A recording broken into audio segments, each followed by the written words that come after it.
ಗುರುಗಳೇ, ಹಬ್ಬ ಅಂದ ತಕ್ಷಣ, ಅದರಲ್ಲೂ ಮಕರ ಸಂಕ್ರಾಂತಿ ಹಬ್ಬ ಅಂದ ತಕ್ಷಣ ನಮ್ಮೆಲ್ಲರಿಗೂ ಮೊದಲು ನೆನಪಾಗುವುದೇ ಎಳ್ಳು ಬೆಲ್ಲ. ಈ ಎಳ್ಳು ಬೆಲ್ಲದ ವೈಶಿಷ್ಟ್ಯತೆ ಏನು? ಯಾಕೆ ಮಕರ ಸಂಕ್ರಾಂತಿಯಲ್ಲಿ ಇದನ್ನ ಕೊಡ್ತಾರೆ ಎಲ್ರಿಗೂ? ಸಾಮಾನ್ಯವಾಗಿ ನಮ್ಮ ಹಿಂದೂ ಧರ್ಮದ ಪ್ರಕಾರ ಹಬ್ಬ ಹರಿದಿನಗಳಿಗೆ ತುಂಬ ಪ್ರಾಶಸ್ತ್ಯತೆ ಇದೆ. ಬೇರೆಯವರ ಕಮ್ಯುನಿಟಿಗಳಲ್ಲಿ ಇಷ್ಟೊಂದು ಹಬ್ಬಗಳಿಲ್ಲ. ಕ್ರಿಶ್ಚಿಯನ್ಸ್ನಲ್ಲಿ ಒಂದು 2-3 ಇದೆ, ಮುಸ್ಲಿಮ್ಸ್ನಲ್ಲಿ ಒಂದು 2-3 ಇದೆ. ಆದರೆ ನಮ್ಮ ಹಿಂದೂಗಳಲ್ಲಿ ವರ್ಷದಲ್ಲಿ ಸುಮಾರು ಒಂದು 20-25 ಹಬ್ಬ ಹರಿದಿನಗಳು ಬರುತ್ತೆ.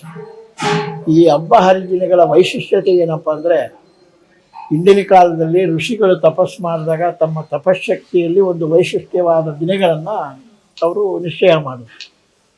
ಅದು ಎಲ್ಲದರಲ್ಲೂ ಈಗ ನಮಗೆ ಹೊಸ ವರ್ಷ ಅಂದರೆ ಜನವರಿ 1ನೇ ತಾರೀಕು ಕುಣಿದು ಕುಪ್ಪಳಿಸೋ ಅಂಥ ಒಂದು ದಿನ, ಅದು ನಮಗೆ ಹೊಸ ವರ್ಷವಲ್ಲ, ಅದು ಕ್ಯಾಲೆಂಡ್ರಿಗೆ ಹೊಸ ವರ್ಷ. ನಮಗೆ ಹೊಸ ವರ್ಷ ಯಾವಾಗಪ್ಪ ಅಂದರೆ ಯುಗಾದಿ ಹಬ್ಬದ ದಿನ ಪಂಚಾಂಗನಿಟ್ಟು ಪೂಜೆ ಮಾಡಿ ಯಾರು ಮಂತ್ರಿ ಆಗಿದ್ದಾರೆ, ಯಾವ ಗ್ರಹ ರಾಜರಾಗಿದ್ದಾರೆ ಇದ್ರ ಬಗ್ಗೆ ಡಿಸ್ಕಸ್ ಮಾಡ್ತಾ ಇರ್ತೀವಿ. ಅದೇ ರೀತಿಯಾಗಿ ಈ ಸಂಕ್ರಾಂತಿ ಅನ್ನೋದು ಹೊಸ ವರ್ಷದ ಆರಂಭದಲ್ಲಿ ಸಂಕ್ರಮಣ ಅಂದರೆ ಒಂದು ಶುಭವನ್ನು ಕೋರುವಂಥ ಒಳ್ಳೆಯ ದಿನವೇ ಸಂಕ್ರಮಣ. ಅದನ್ನು ಧಾರ್ಮಿಕವಾಗಿ ನಾವು ಚಿಂತನೆ ಮಾಡಿದಾಗ ದಕ್ಷಿಣಾಯನ ಉತ್ತರಾಯಣ 2 ಪರ್ವಕಾಲಗಳಿವೆ. 6 ತಿಂಗಳು ದಕ್ಷಿಣಾಯನ, 6 ತಿಂಗಳು ಉತ್ತರಾಯಣ, ಈ ಪರ್ವಕಾಲಗಳಿರುತ್ತೆ. ದಕ್ಷಿಣಾಯಣದಿಂದ ಉತ್ತರಾಯಣ ಪರ್ವಕಾಲಕ್ಕೆ ಪ್ರವೇಶ ಮಾಡುವಂಥ ಶುಭ ದಿನವೇ ಈ ಸಂಕ್ರಾಂತಿ.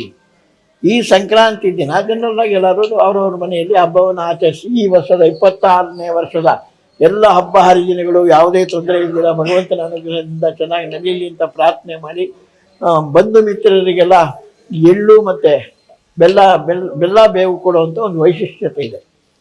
ಸಾಮಾನ್ಯವಾಗಿ ನಾವೇನಪ್ಪ ಬೇವು ಬೆಲ್ಲ ಕೊಡಬೇಕು, ಬೇವಿನ ಅರ್ಥ ಏನು, ಬೆಲ್ಲದ ಅರ್ಥ ಏನು, ಇದಕ್ಕೊಂದು ವೈಶಿಷ್ಟ್ಯ. ಬೇವು ಅನ್ನೋದು ಕಹಿ, ಬೆಲ್ಲ ಅನ್ನೋದು ಸಿಹಿ. ಮನುಷ್ಯನ ಜೀವನದಲ್ಲಿ ಕಹಿ ಉಂಡು ಸಿಹಿಯನ್ನು ಉಣ್ಣೋದು ಬಹಳ ವಿಶೇಷ.